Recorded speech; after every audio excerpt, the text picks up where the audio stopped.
Assalamualaikum warahmatullahi wabarakatuh. Perkenalkan, nama saya Mahardika Putra Pratama dengan nomor induk mahasiswa 857043698. Pada video kali ini saya akan melakukan kegiatan praktikum yang berjudul ekosistem darat. Tujuan dari praktikum ini untuk membedakan komponen-komponen yang ada di ekosistem buatan dan ekosistem alami. Alat dan bahan yang akan saya gunakan pada kegiatan praktikum kali ini yaitu alam sekitar, tabel pengamatan, dan alat tulis.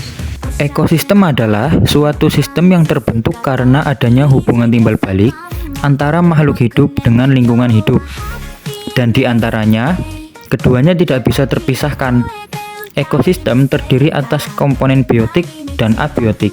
Komponen biotik terdiri dari produsen atau tumbuhan, konsumen atau hewan, serta dekomposer atau pengurai. Sedangkan komponen abiotik terdiri atas bahan anorganik, bahan organik, dan iklim. Ada dua jenis ekosistem, yaitu ekosistem alami dan ekosistem buatan. Contoh ekosistem alami adalah hutan, padang rumput, gurun, dan gunung.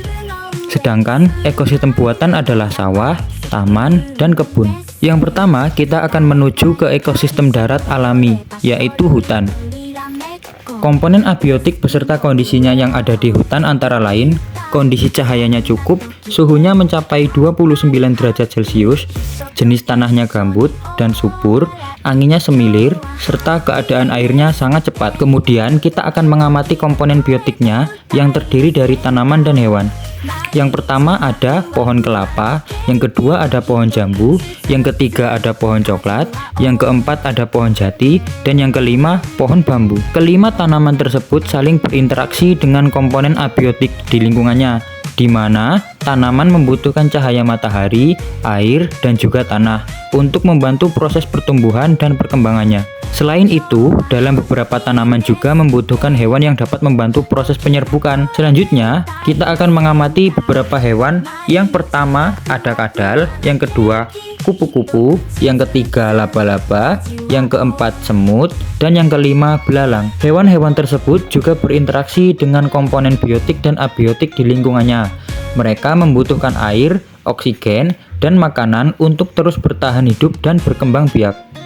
Dalam hal ini, tumbuhan sebagai produsen dan hewan sebagai konsumen. Selain itu, terdapat juga dekomposer atau pengurai.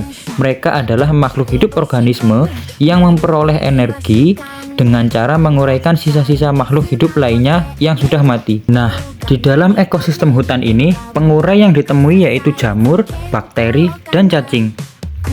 Selanjutnya kita menuju ekosistem darat buatan, yaitu sawah. Komponen abiotik yang akan kita amati meliputi cahaya, suhunya mencapai 29 derajat Celcius, tanahnya sedikit kering, anginnya cukup semilir, dan kondisi airnya cukup banyak. Adapun komponen biotik yang kita temukan pada ekosistem sawah, yang pertama ada padi, yang kedua ada rumput, yang ketiga ada pohon jagung, yang keempat tumbuhan putri malu, dan yang terakhir pohon cabai.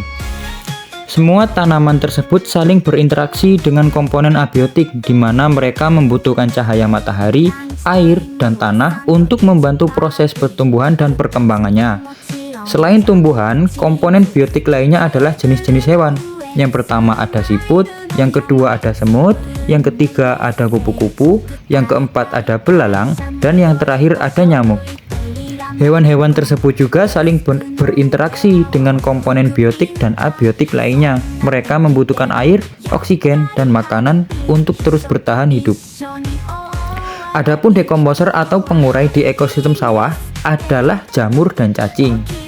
Dari hasil pengamatan pada lingkungan sekitar hutan dan sawah menunjukkan bahwa di alam ini terdapat hubungan timbal balik antar unsur komponen biotik dan abiotik yang membentuk sistem ekologi atau yang disebut ekosistem. Interaksi tersebut yang menguntungkan bagi makhluk hidup termasuk manusia.